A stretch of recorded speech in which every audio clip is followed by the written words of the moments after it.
Halo semuanya, apa kabar? Semoga kalian masih dalam keadaan sehat walafiat ya, dan tetap bersemangat untuk belajar meskipun di rumah. Hari ini, pelajaran kimia akan membahas tentang sistem periodik unsur. Apa sih sistem periodik unsur? Pada dasarnya, sistem periodik unsur ini merupakan pengelompokan unsur-unsur kimia. Pertanyaannya, mengapa unsur-unsur harus dikelompokkan? Ini alasan yang pertama. Mulai abad ke-18, sudah mulai ditemukan 11 unsur kimia. Dan hingga saat ini terus-menerus bertambah. Banyak, otomatis kita harus mengelompokkannya. Yang kedua, untuk mempermudah kita mempelajari kecenderungan sifat-sifat unsur yang sudah ditemukan. Yang ketiga, mempelajari sifat-sifat yang khas atau menjadi karakteristik tertentu dari unsur-unsur. Dan bisa memprediksi sifat-sifat unsur yang belum ditemukan tetapi diyakini ada. Maka dari itu, kita harus melakukan pengelompokan unsur yang kita sebut dengan sistem periodik unsur. Seiring berjalannya waktu, perkembangan sistem periodik unsur dimulai dari yang sederhana sampai yang kita pakai saat ini. Kita mulai ya perkembangan dari yang paling sederhana, yaitu logam dan non-logam, triade de Brenner, teori oktav Newland, sistem periodik Mendeleev dan Mayer, yang terakhir, sistem periodik unsur yang modern ya. Pengelompokan logam dan non-logam yang pertama, ini ditemukan oleh Anthony Lavoisier, seorang ilmuwan dari Prancis. Pengelompokan ini dipakai saat unsur-unsur yang ditemukan itu masih sedikit. Sebut saja logam, beberapa di antaranya yang saat itu sudah ditemukan, besi, perak, tembaga, kobalt, dan yang non-logamnya karbon dan fosfor. Karena pengelompokan logam dan non-logam ini paling sederhana, sehingga seiring berjalannya waktu, pengelompokan ini tidak terpakai lagi, karena unsur-unsur kimia yang ditemukan semakin bertambah banyak. Maka, ada pengelompokan berdasarkan triade de Brenner. Triade itu artinya adalah pengelompokan berdasarkan 3 unsur. Berdasarkan massa atom relatifnya, unsur-unsur dapat dikelompokkan per 3 unsur, di mana massa unsur yang di tengah merupakan rata-rata dari massa unsur di kedua sisinya. Misalnya nih, ada kalsium 40, ada barium 137. Maka massa strontium ini adalah hasil penjumlahan massa kalsium 40 ditambah dengan massa barium 137 dibagi 2. Dapatlah 88,5.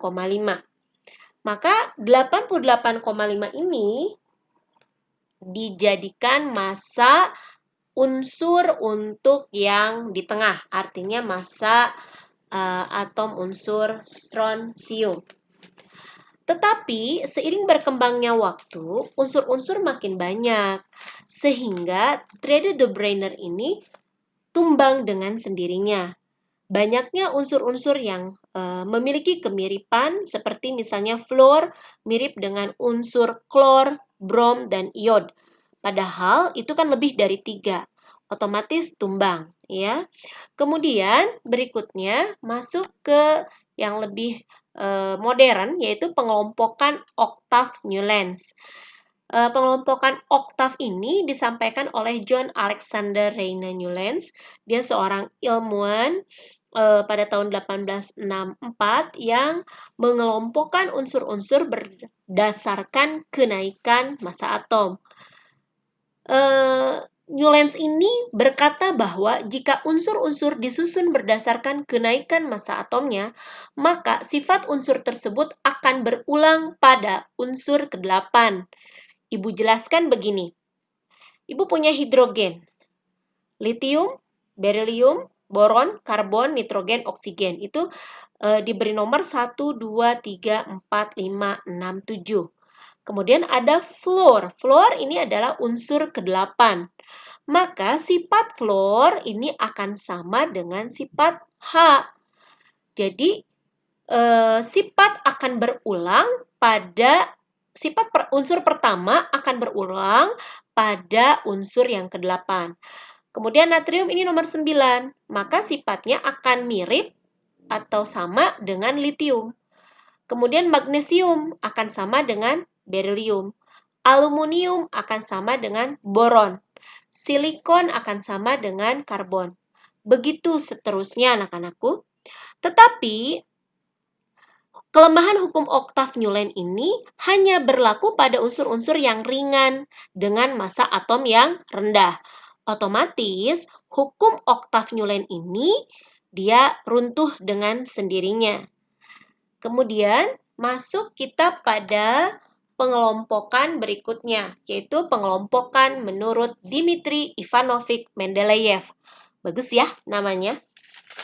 Dia adalah seorang ilmuwan yang berasal dari Rusia. Unsur-unsur disusun 12 baris mendatar. Yang kita sebut nanti baris mendatar itu periode. Nah, unsur-unsur yang disusun menjadi 12 baris mendatar ini berdasarkan kenaikan massa atomnya. Dan 8 kolom tegak atau kita sebut nanti golongan itu berdasarkan kemiripan sifatnya. Kelebihan dari Dmitri Ivanovich Mendeleev ini, dia bisa memprediksi akan ada ditemukan unsur-unsur yang sudah diprediksi sifatnya, sehingga dia mengosongkan tabel periodik yang diprediksi suatu saat nanti unsur itu akan ditemukan. Next. Seperti ini, anak-anakku, perwujudan dari sistem periodik unsur milik Mendeleev.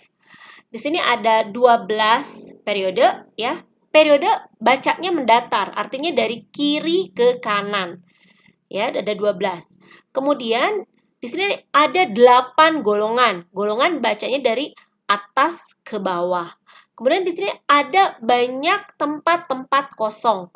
Tempat-tempat kosong ini diprediksi oleh Mendeleev suatu saat nanti akan terisi oleh unsur-unsur yang pada masa dia belum ditemukan.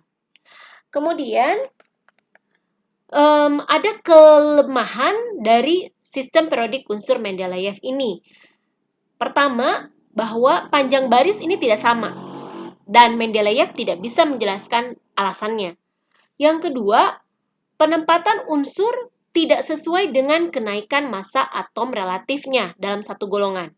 Misalnya ini golongan 1A ya. Kemudian, hal ini dikarenakan penempatan unsur berdasarkan kemiripan sifat unsur dalam satu golongan. Lalu yang ketiga, sulit meramalkan massa unsur yang pada saat itu belum diketahui. Karena jika ada dua unsur yang sudah diketahui massanya, itu selisihnya ternyata berbeda-beda. Kemudian keempat, masih banyak tempat kosong ya di sini pada sistem periodik unsur milik Mendeleev karena memang pada saat itu unsur-unsur banyak yang belum ditemukan. Lalu kelima, dia tidak bisa menjelaskan mengapa unsur hidrogen ini sendirian di sini. Ya. Itu kelemahan dari Mendeleev. Berikutnya pengelompokan Mayer atau sistem periodik unsur menurut Mayer. Lothar Mayer menyampaikan hasil pengamatannya terhadap hubungan antara kenaikan massa atom dengan sifat unsurnya. Ini massa atom X, Y adalah volume atomnya. Di mana volume suatu atom unsur yang diplotkan terhadap massa atom ternyata membentuk suatu grafik. Dan grafik ini membentuk ketatateraturan secara periodik. Dari grafik ini, salah satunya kita bisa ambil contoh bahwa unsur-unsur yang memiliki kemiripan itu ternyata menduduki pola yang sama. Saya ambil contoh ini litium, natrium, kalium, rubidium, dan cesium atau Li, Na, K, Rb, dan Cs. Apa kesamaannya pada grafik ini anak-anakku? Ya, betul.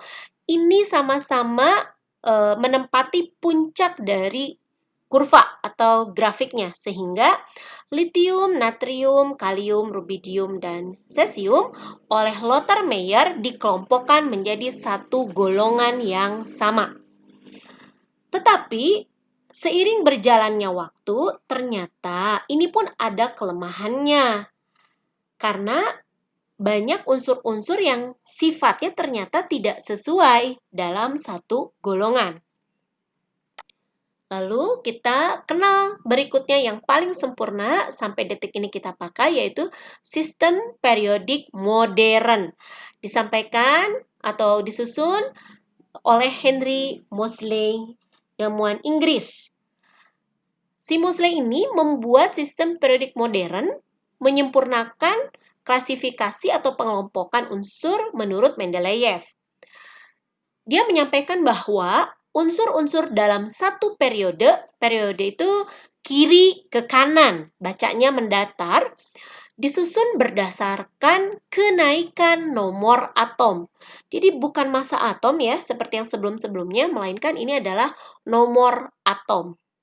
Nomor atom itu jumlah proton anak-anakku, kita sudah belajar ya di video sebelumnya tentang nomor atom menunjukkan jumlah proton.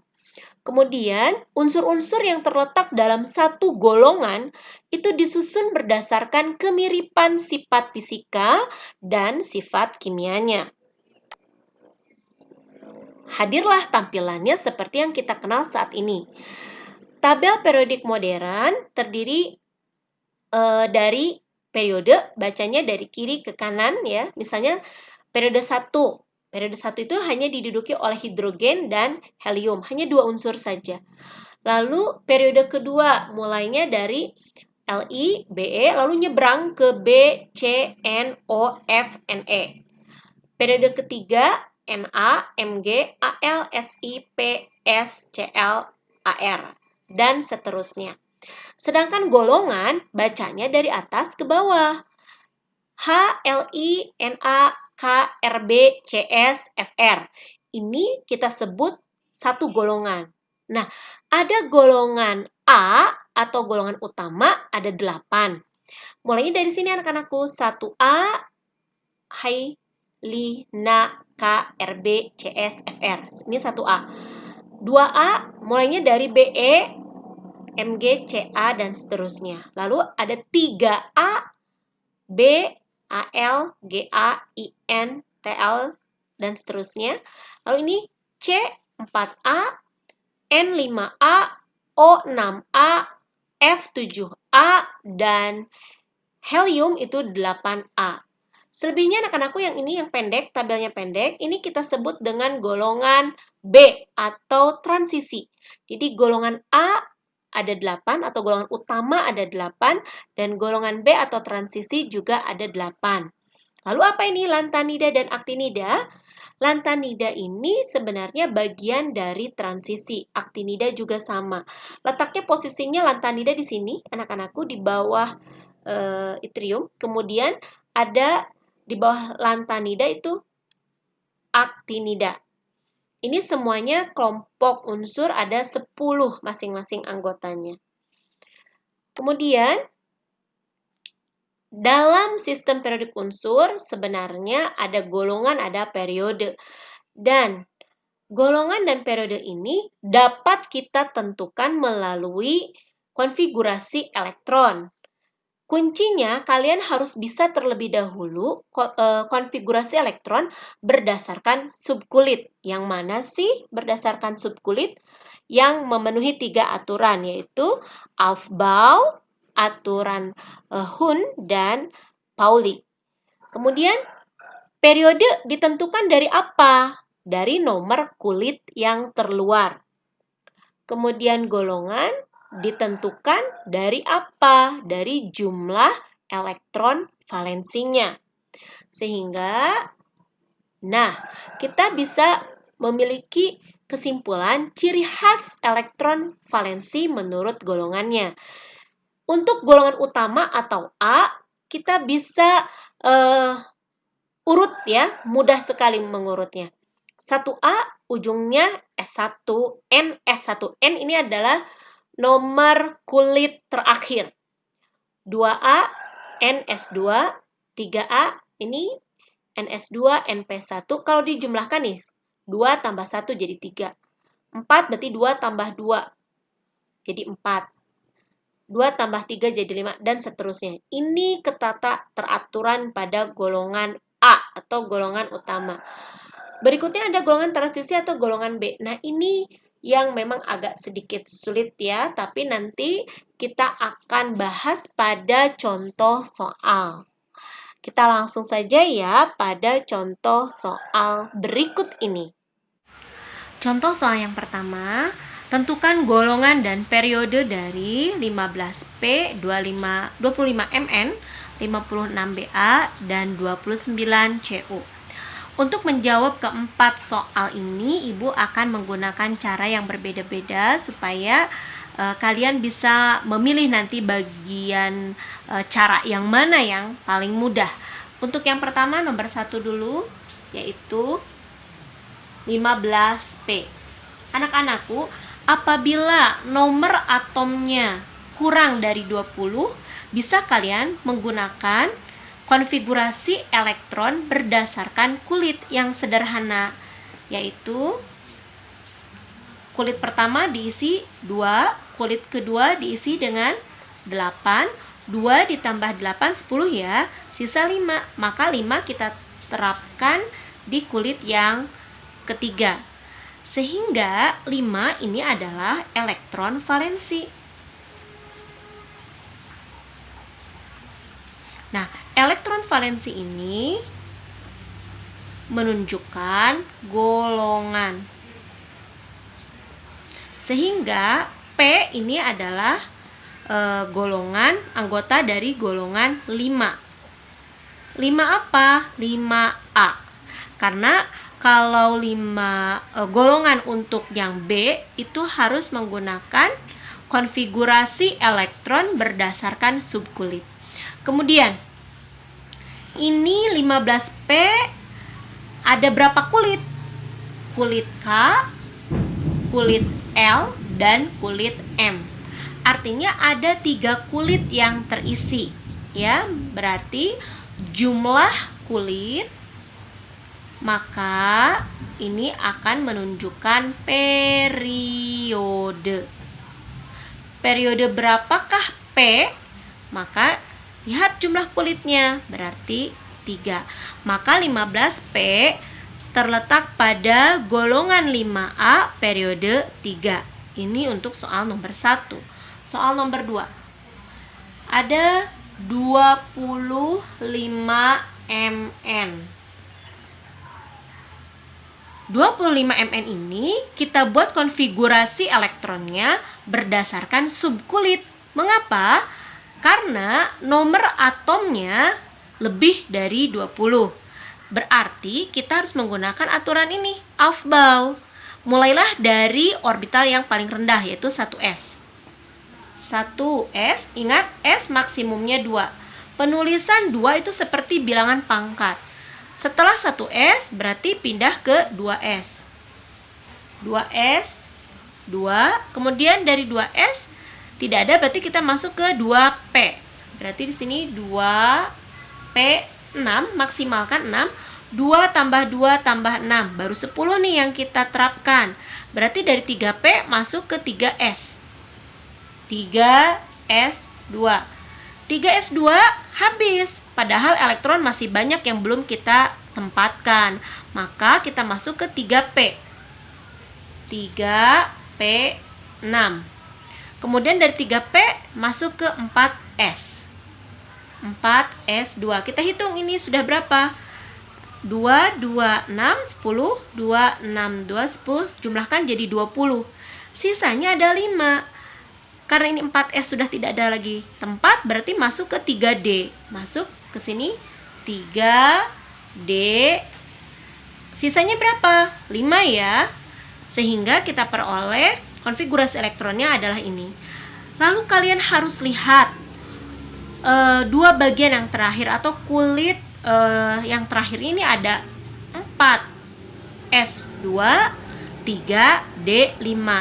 Ciri khas dari golongan transisi itu ada S dan D, di mana kulit N untuk S dan kulit D adalah N-1, berarti 4 dikurangi 1. Nah, sekarang mana kiranya yang ciri khas elektron valensinya Ns2 begitu, N-1, D5. Yang mana? Yang ini ya anak-anakku, Ns2, N-1, D5. Maka kita bisa tentukan ini adalah golongan G.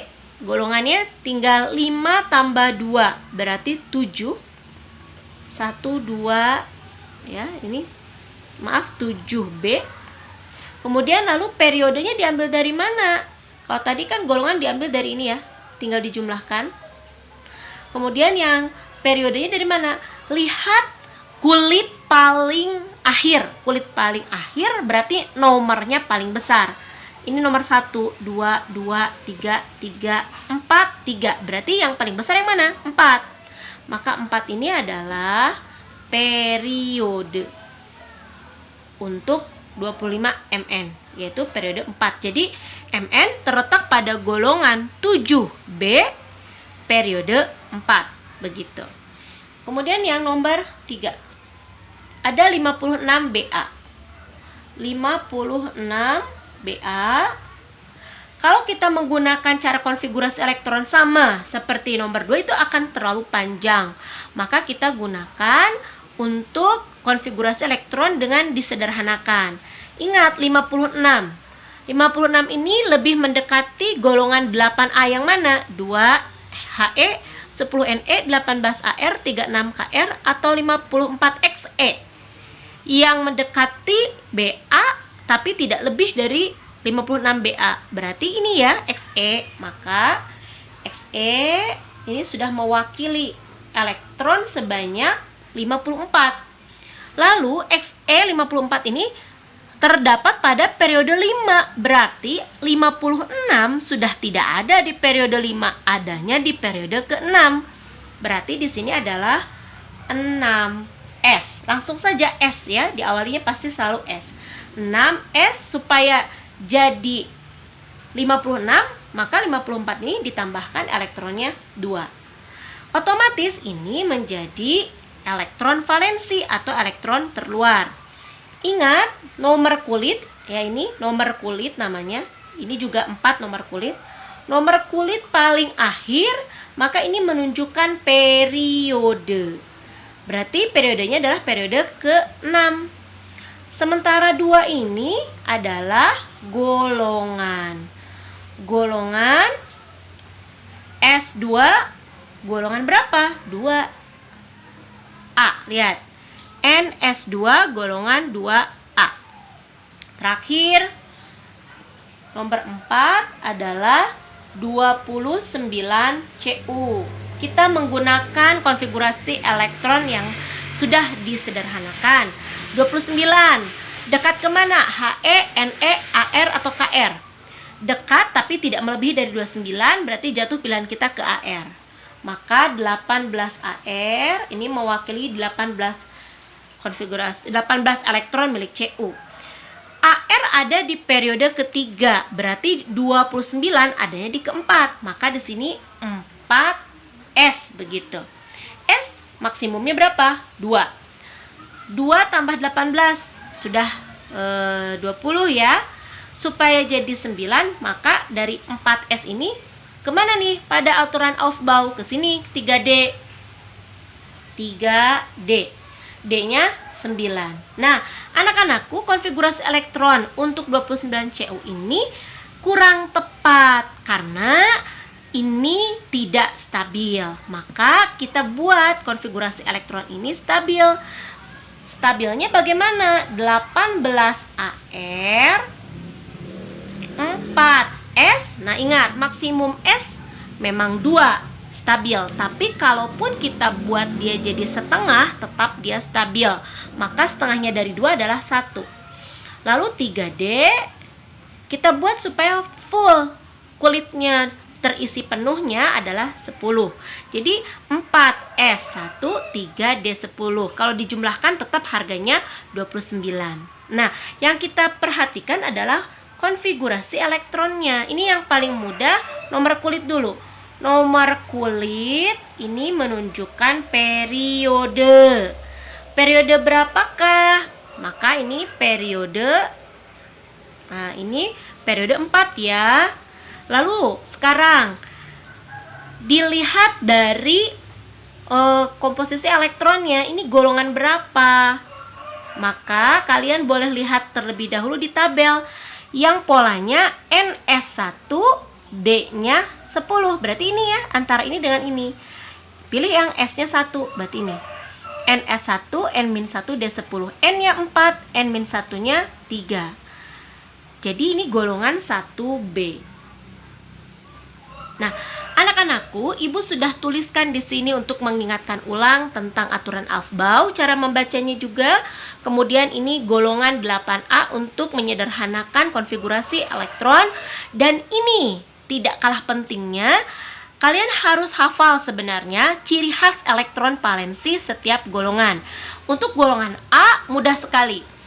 1A S1, S2, 2A. Kalau untuk mulai dari 3A sampai dengan 8A, S-nya semuanya 2, tapi P-nya rubah-rubah. Mulai dari P1, P2, sampai nanti P6. Nanti kalian tinggal jumlahkan elektronnya, maka ketemu nih. Misalnya 2 tambah 1, 3, berarti ini 3A. Untuk golongan A, anak-anakku, golongan A ini cirinya ada di blok S, ujungnya itu seperti 1A dan 2A. Ya, ini contohnya 1A dan 2A. Kemudian kalau berikutnya ada di blok S dan P. Ini untuk golongan 3A sampai dengan 8A. Lalu kalau golongan B atau transisi, Ibu sudah pisah-pisahkan dengan garis warna hijau. Jika D-nya 10 dua-duanya, maka S-nya akan ada 2. Ada S-nya yang 1, ada yang S-nya 2. Jika S-nya 1 berarti 1B, jika S-nya 2 berarti 2B. Lalu sekarang kalau tadi D-nya yang sama, sekarang S-nya yang sama. S sama di sini 2 semua. Yang membedakan adalah jumlah D-nya. D1, D2, D3. Kalian tinggal jumlahkan. Di S dan di D, 2 tambah 1 berarti 3, 3B. 2 tambah 2, 4, 4B. 2 tambah 3, 5B. Kemudian apabila sekarang tadi S-nya yang dibikin sama, sekarang D-nya yang dibuat sama, tapi bukan 10 melainkan 5. Sama aturannya seperti yang D-nya 10 tadi. S-nya jika 1 berarti 5 tambah 1, 6B. Jika S-nya 2, 5 ditambah 2 berarti di sini 7B. Pengecualian khusus yang paling banyak yang golongan 8B, S-nya pasti 2, tapi D-nya nanti boleh 6, boleh 7, boleh 8. Maka dia kelompok 8B. Jadi kalau kalian lihat nanti di sistem periodik unsur, itu akan banyak sekali anggota golongan 8B. Demikian anak-anakku, untuk contoh soalnya boleh dilihat dulu sampai jelas, sejelas-jelasnya. Iya. Demikian anak-anakku hasil video pembelajaran kita kali ini. Jika kalian merasa bermanfaat, silahkan like, share, dan komen ke sebanyak-banyaknya teman-teman kalian, agar semakin banyak teman-teman yang memahami tentang menentukan golongan dan periode dari suatu unsur. Sampai jumpa lagi pada pembelajaran berikutnya. Dadah!